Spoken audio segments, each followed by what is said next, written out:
Have you ever noticed how much taller kids are these days compared to their parents? Well, in South Korea, it's become a startling trend. Children are growing up to be a whopping 4 to 6 inches taller than their moms and dads on average. Can you believe that? We've seen this kind of rapid growth before in places like the Netherlands. But there, it was chalked up to good nutrition and genetics. In South Korea, though, the real reason is way more controversial. It all comes down to their wild obsession with height. Now, you might be thinking, how the heck does being obsessed with height actually make you grow taller? Don't worry, we'll get into that. But first, let's talk about why being vertically challenged in South Korea is basically social suicide. Picture this. You're watching a Korean talk show and a female guest straight up says, "All men under 5'9" are losers." Ouch.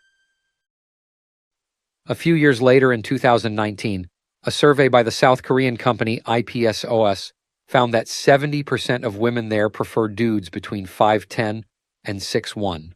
Why is it okay for women to say, "Oh, you're 5 feet on dating sites? You should be dead"? That's okay? It's like being short is the ultimate shame. This height stigma has gotten so bad that South Koreans are going to some pretty sketchy lengths to stretch themselves out. I'm talking risky stuff like human growth hormone injections, aka HGH.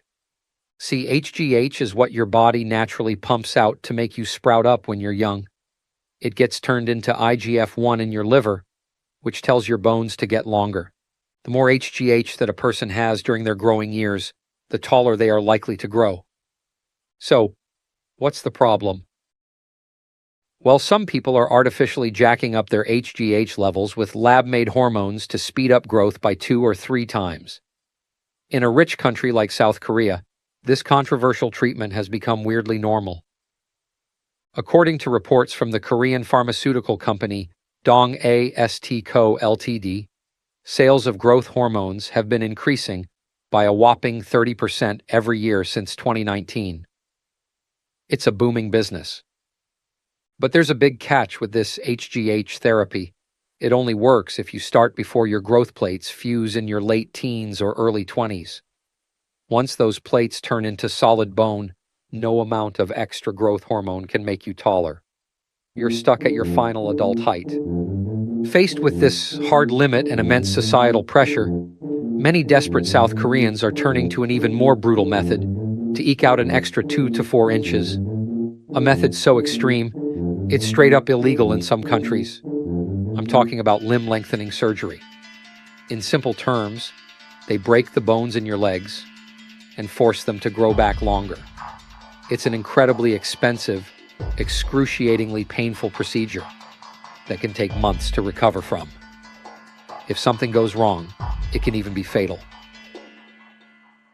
The surgery starts with doctors performing an osteotomy on your shin bones, the tibia and fibula. Basically, they snap those bones in half and jam metal rods inside. 10 days later, the second phase begins. For the next 2 months, either the doctors or your own family members have to twist those rods every single day, forcing the broken bones to slowly pull apart and create gaps. Once time's up, the rods get removed and the final healing stage begins.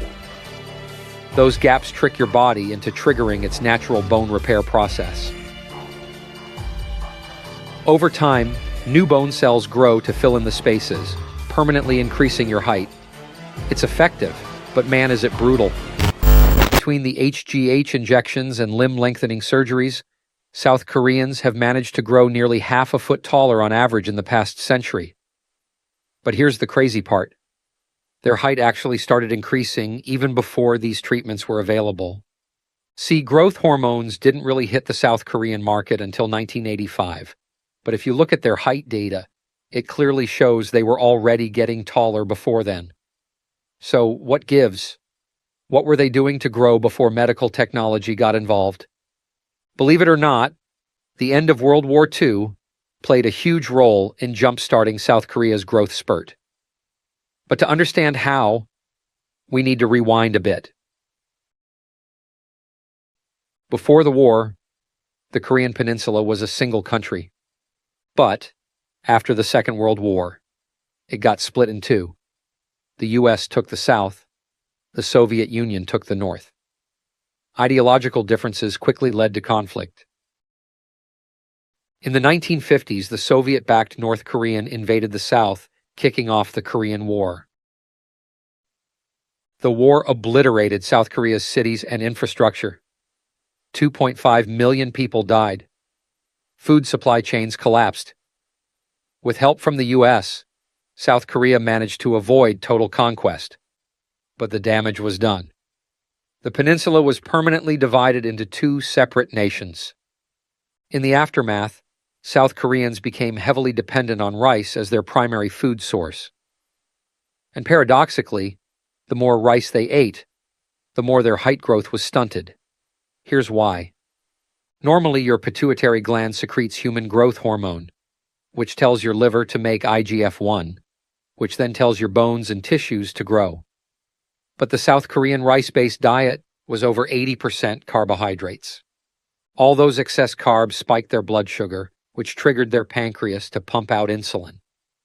And insulin tells the liver to stop producing IGF-1. You see the problem? No IGF-1 means no grow taller signal. Hence the stunting. Luckily, this low-carb, low-height rut didn't last forever. Within a few years after the war ended, South Korean height began to climb again. The reason? An economic boost from their new BFF, the United States.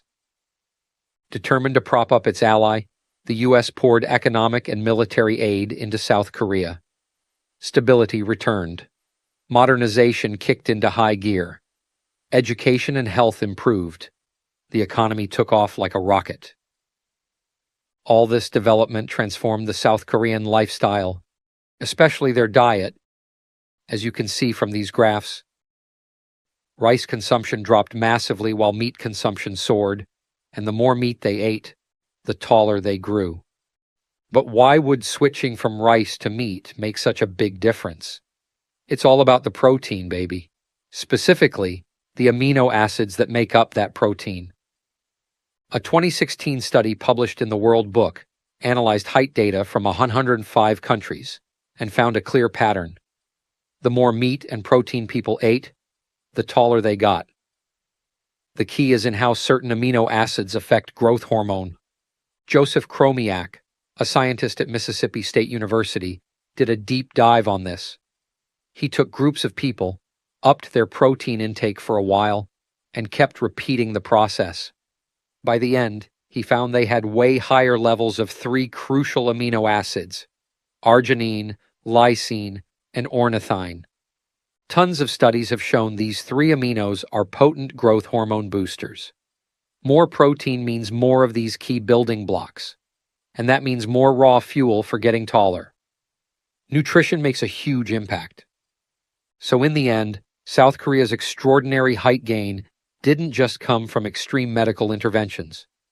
The initial spark was economic development. Better food and living conditions enabled them to get closer to their full genetic potential. But hold up.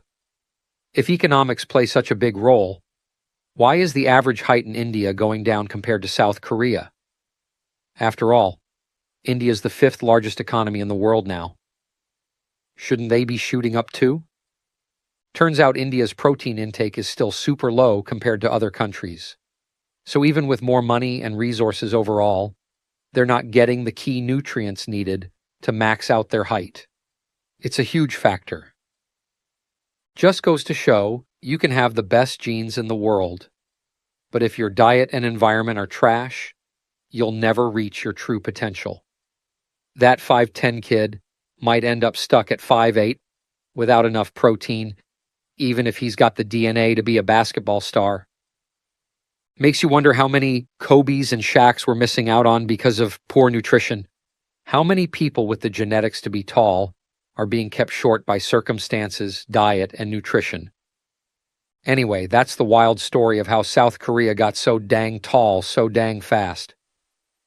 A mix of economics, diet, and super controversial medical treatments.